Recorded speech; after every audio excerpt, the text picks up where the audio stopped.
I'll be honest with you guys, the last time I shot a spring air rifle seriously was when I was a youngster in my back garden shooting rats and stuff like that.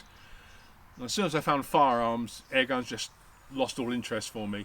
And for many years I followed that. I've got nothing against them, I just never used them. I've said this in the old Shooting Sports magazine, also on the videos. But in the last, I don't know, 10 years or so, I started to gain more of appreciation. And I've now got two PCPs. The excellent little HW110 in 177, which is just a lovely little gun. And it's this one is sub 12, so it's off ticket. And my big blaster, an FX Wildcat first model in 22 caliber, which is a 30 foot-pound gun, which is on a farm certificate, but it's still a PCP. And that is completely different in terms of reaching out for pests and things. However, this review comes from a colleague of mine who has got a really old HW35 and he's trying to sort out some pigeons with it. And frankly, the gun is, I think, 28 years old. The barrel is actually bent upwards a little bit and it doesn't shoot that well. And the buzzword seems to me for somebody who just wants a knockabout spring gun is a package deal. And as we shall see properly, this is a package deal. It comes with a scope, with a mount. This is not a moderator, it's a cocking aid because the length of the barrel, weight of the spring. But overall it looks quite nicely presented. So the Summit is probably recommended retail around about 180, which is again not too bad when you think about it. So really, let's look a little bit closer. The Summit comes with quite an elegant looking stock. It's obviously a hardwood, probably beech, but as can be seen, it's got a nice sporter style. There's a medium height comb, recoil pad, nicely angled back and really good sized grip. Checkering, which I found a little bit on the slim side. Going on into a long forend, again checkered, but for the money, quite a rather elegant piece of timber. The first thing we notice is the inline safety catch, which is this little lever here. There's the trigger. So basically that's in fire mode forward. Pull it back, trigger's locked. With the trigger finger push it forward. It's not automatic as it might be on a single shot rifle like this, but it's there if you need it. Trigger guard is big, enough for a glove finger. It's plastic, doesn't feel amazing, but it seems to do the job quite nicely. Perhaps of more interest is the scope package. You get a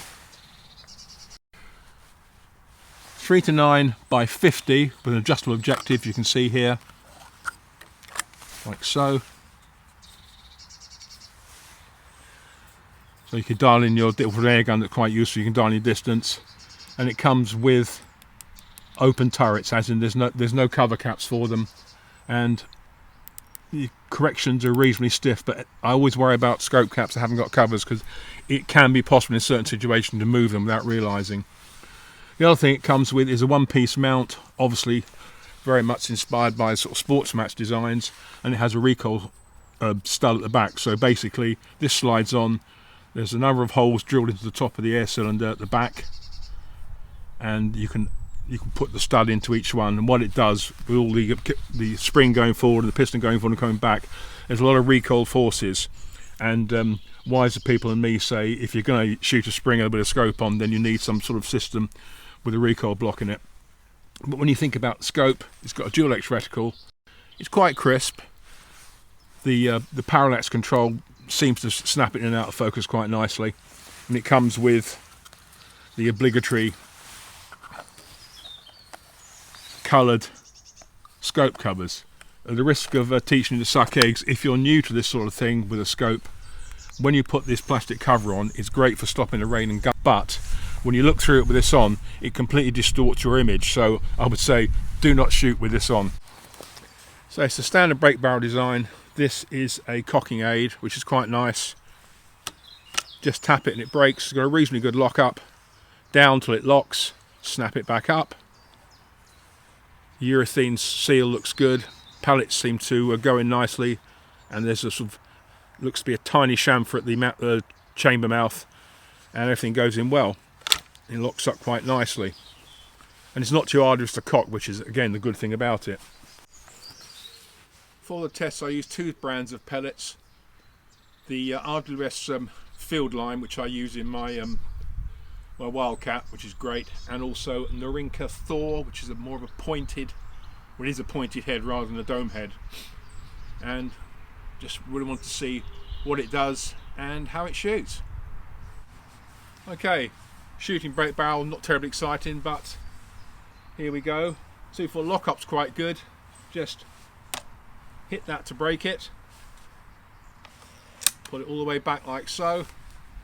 My old mate Mark Camacho said with a spring like this, always hold the barrel when you load the pellet in, just in case something terrible happens. I'm not saying it's going to. Plus he said, make sure the pellet's pushed in properly and the skirt's not deformed. Snap it up. Before. The safety is not automatic, so just be aware. But that's with the safety on, fully safe. And just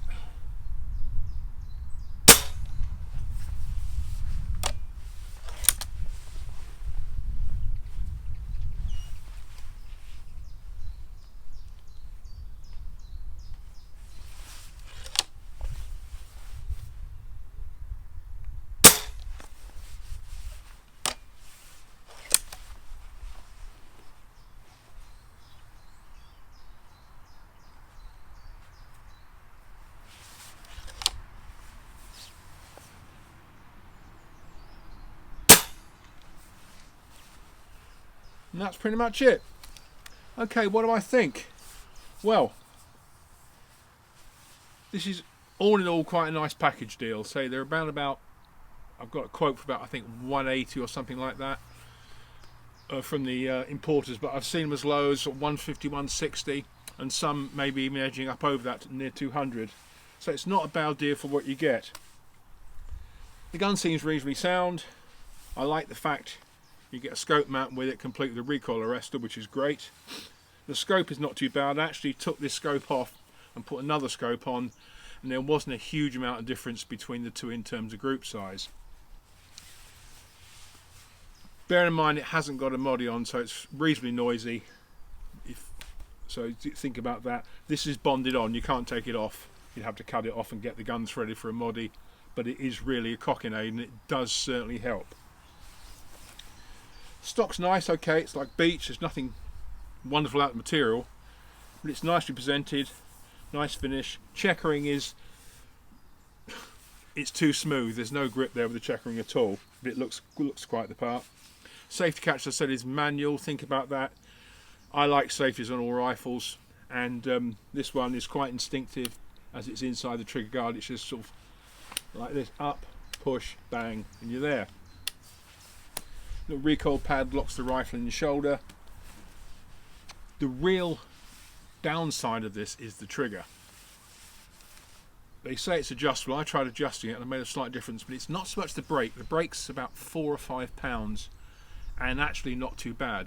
It's the length of the pull, and it stacks up, and it really feels like it's moving maybe half inch if not more.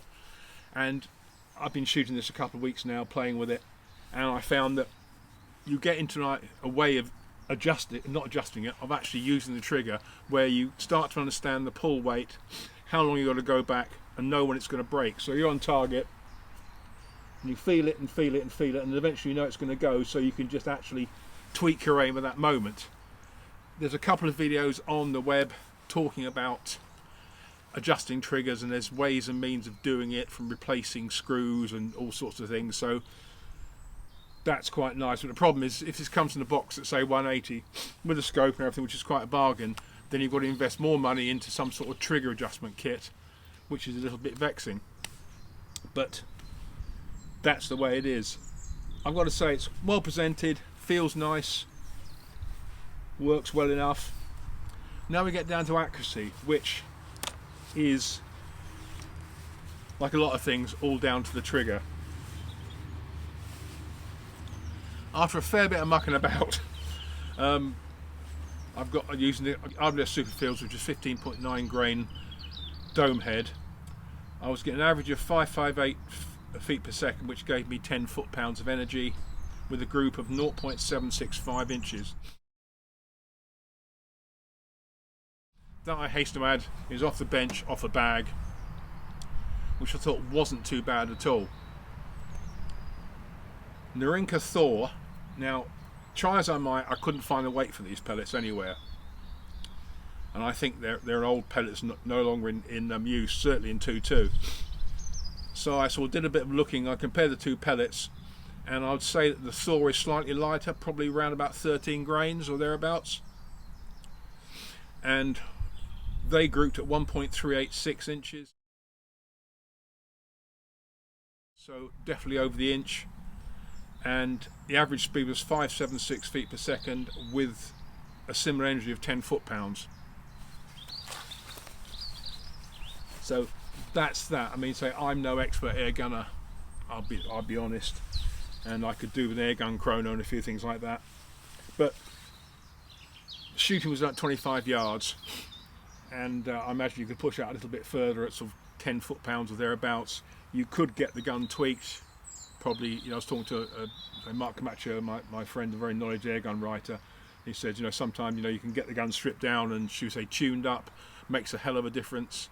But that's going to be weighed against you're buying what is essentially a cheap air rifle, albeit a package. You're probably going to be not that much into air gunning per se to want to say, okay, I don't know what it will cost to get a gun tuned. So that's the thought. But as it stands, if you can live with the trigger, then it's not too bad at all. But I don't think I'd push it much past 25 yards for bashing bunnies and things. I mean, it's got the energy to kill, that's not a problem. But there it is. Overall, not a bad little gun, but with the trigger you've really got to get used to or invest in something a bit better. Okay, it's Pete Moore signing off. I hope you enjoyed that. If you did, tell your friends. Tell me if you didn't. Got thick skin. And as ever, like and support my channel. If you need to speak to me, it's poor.shootingsports@gmail.com. And I'll see you again soon with some more stuff. And until then, be safe, shoot straight.